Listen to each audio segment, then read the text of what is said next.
Nous nous sommes intéressés à 5 types d'énergie renouvelable potentiellement exploitables sur le territoire du bassin minier.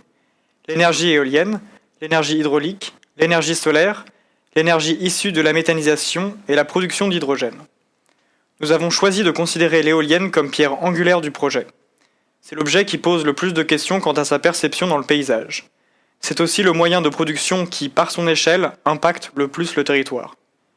L'une des particularités de l'éolienne est qu'en moyenne, elle ne fonctionne que 30% du temps. Il faut donc trouver d'autres sources d'énergie afin de compenser le manque. Nous développons alors un projet énergétique avec l'éolienne pour pivot, qui fait entrer en résonance d'autres énergies et les ancre dans le territoire. Voici une carte issue du schéma régional du climat, de l'air et de l'énergie, SRCAE, qui nous renseigne sur les potentiels éoliens. Elle nous indiquerait que le bassin ne serait pas une zone suffisamment venteuse. Seulement, les relevés sont faits à une hauteur de 50 mètres. Or, les éoliennes s'élèvent désormais bien souvent jusqu'à 150 mètres. La richesse du réseau hydraulique est un atout majeur pour le système que nous mettons en place. Sur cette première image, on peut observer les nombreux lacs, rivières et canaux qui maillent le bassin. Ce réseau est doublé par de nombreuses parcelles à dominante humide. Ces dernières suivent le creux des vallées et sont principalement présentes dans la plaine de la Scarpe, au nord de Valenciennes. La troisième source potentielle d'énergie hydraulique est issue des zones actuellement pompées, signifiées en bleu sur ce plan. Lors de l'exploitation de la veine de charbon, les industriels ont dû faire baisser le niveau des nappes phréatiques afin de pouvoir creuser les puits de mine. Cette activité a aussi fragilisé le terrain et par endroits il s'est créé des affaissements qui nécessitent eux aussi d'être pompés. Afin d'exploiter ce potentiel, il est possible de créer un système hydroélectrique. Un bassin en hauteur est rempli par un système de pompe lorsque l'éolienne fonctionne. Lorsqu'elle s'arrête, l'eau est relâchée dans un bassin inférieur en passant par une turbine, produisant ainsi de l'électricité. C'est ce que nous spatialisons ici entre Aniche et Abscon. Le parc éolien représenté par les disques blancs alimente en énergie des pompes. Elles permettent de faire monter l'eau du bassin de l'ancienne carrière au nord, dans le bassin haut au sud. On peut ainsi produire de l'énergie lorsque les éoliennes sont à l'arrêt. Une fois implantés, ces bassins changent la face du territoire. Ils révèlent la nature humide de celui-ci et en font une force pour la production d'énergie. Ils permettent aussi de développer des écosystèmes particuliers afin d'enrichir la biodiversité. L'ouverture au public et la mise en scène de ces espaces de nature productive participent à l'attrait touristique. La dernière utilisation de l'énergie hydraulique réside dans l'utilisation des puits de mine. Des turbines sont installées le long de celui-ci et l'eau est lâchée sur toute la hauteur du puits. L'eau est ensuite pompée à la surface afin de réaliser le même trajet en circuit fermé. L'énergie produite par les turbines est supérieure à celle utilisée pour remonter l'eau à la surface. Si cette activité peut être éloignée du travail du paysagiste, dans son sens premier, cette ingénierie est intéressante.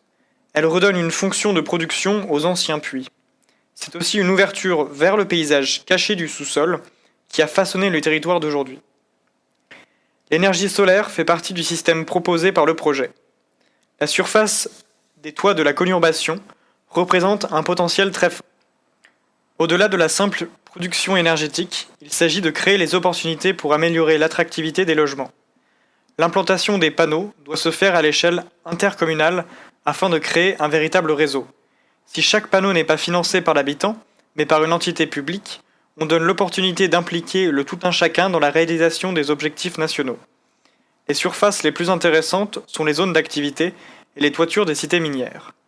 Les cités sont particulièrement propices à l'implantation de panneaux solaires car elles sont gérées seulement par 4 bailleurs sociaux et sont actuellement sujettes à des opérations de rénovation. Dans le contexte très urbanisé du bassin en expansion, le projet exclut la création de champs photovoltaïques sur des terres agricoles. Il exclut aussi leur installation sur les terres polluées, car il figerait ces espaces, et ne réglerait pas le problème de la dégradation des sols. Ce sont ces terrains pollués en rouge sur la carte qui forment le 4e potentiel énergétique du bassin minier. Résidus du passé industriel de la région, certaines de ces zones sont toujours en activité aujourd'hui. On notera par exemple le site de l'ancienne fonderie Métal Europe à Courcelles-lès-Lens qui est sujet à plusieurs expérimentations de techniques de phytorémédiation.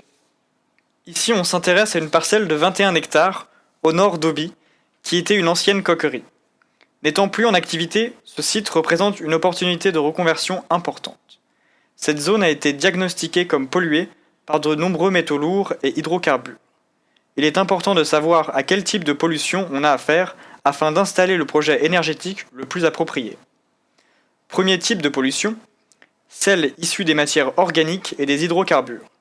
L'implantation de plantes avec un système racinaire dense comme les phragmites est une solution pour la dépollution. La plante va absorber les polluants dans le sol et va les dégrader au sein de son organisme. De plus, les racines vont libérer une substance appelée exudat qui va favoriser le développement de bactéries et qui dégrade les éléments polluants.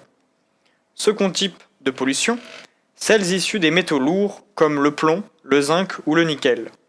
Ici, la dépollution constitue à planter des végétaux supportant de fortes concentrations de métaux lourds. Ces végétaux vont concentrer dans leurs feuilles et tiges ces polluants. Il n'y a pas de dégradation. Dans le cadre de notre projet énergétique, il s'agit de coupler dépollution avec production de biomasse afin d'utiliser celle-ci dans les processus de méthanisation pour générer de l'énergie. Il faut choisir des végétaux à croissance rapide afin de maximiser la production de biomasse. L'expérimentation qui a actuellement lieu sur le site de Metal Europe propose la plantation de Miscanthus, une graminée pouvant atteindre plus de 2 mètres de haut en une saison. Si nous parlons de l'exemple de l'ancienne coquerie d'Auby et des expériences à Metal Europe, c'est pour étendre ces processus à l'ensemble des zones polluées du bassin minier. Ces espaces pourraient, s'ils sont à une étape de dépollution avancée, être des espaces publics organisés en réseau. Les espaces toujours en activité pourraient participer à ce réseau et permettre la mise en valeur des espaces de production. Ils pourraient aussi être destinés à l'agriculture lorsque la dépollution sera totale.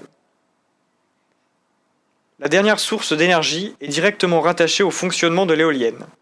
Lorsque l'éolienne tourne, un catalyseur est activé afin de séparer l'eau, H2O, contenue dans l'humidité de l'air, en oxygène et en hydrogène.